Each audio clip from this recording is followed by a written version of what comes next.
People, some days, you just gotta sit down and drink some pancake batter.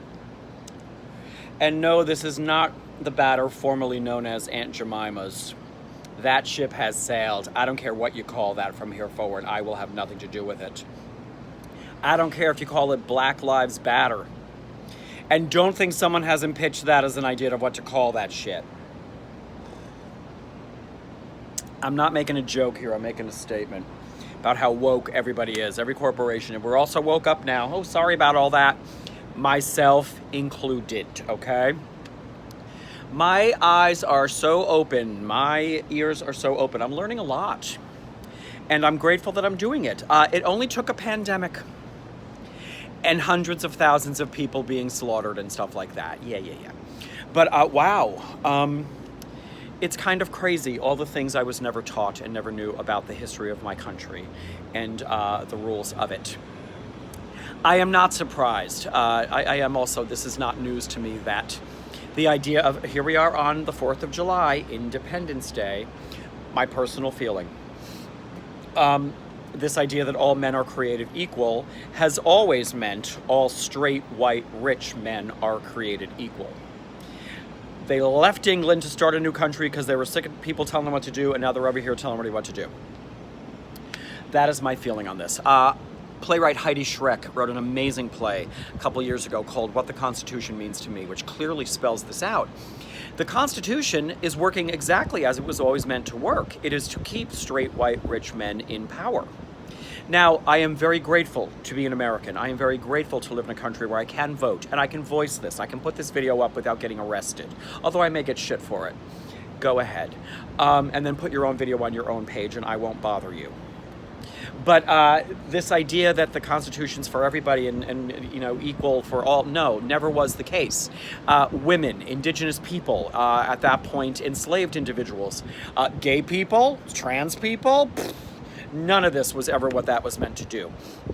I'm grateful to be an American where we can vote to change those things and work on it. And since the Constitution has been worked on endlessly to allow, we'll let the women vote.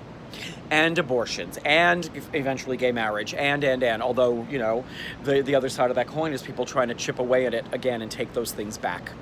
So for myself, I don't even think we should even call this the 4th of July anymore. I think the full embodiment of this, we should just call this Mitch McConnell Day, because I think Mitch McConnell is the complete quintessential embodiment of, this is what America is. It's for straight white men who are rich. Now get off my land.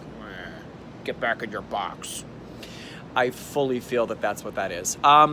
Well, I'm doing my best to just be an ally and help with the situation, so I cannot for myself celebrate 4th of July. I can celebrate being an American, and I can say how grateful I am that I have this country that I live in, and the right to vote and to try to change things on a very unlevel playing field where things are getting dithered with and fucked with shenanigans. Can we talk voter suppression?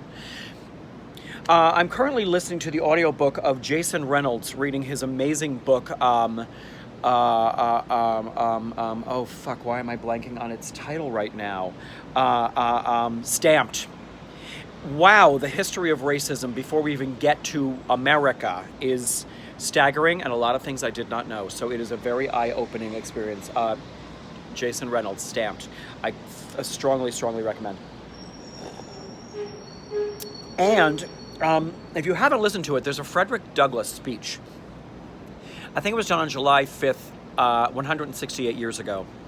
It could have been spoken this morning, talking about what this all is as far as you say this is Independence Day. I beg to differ.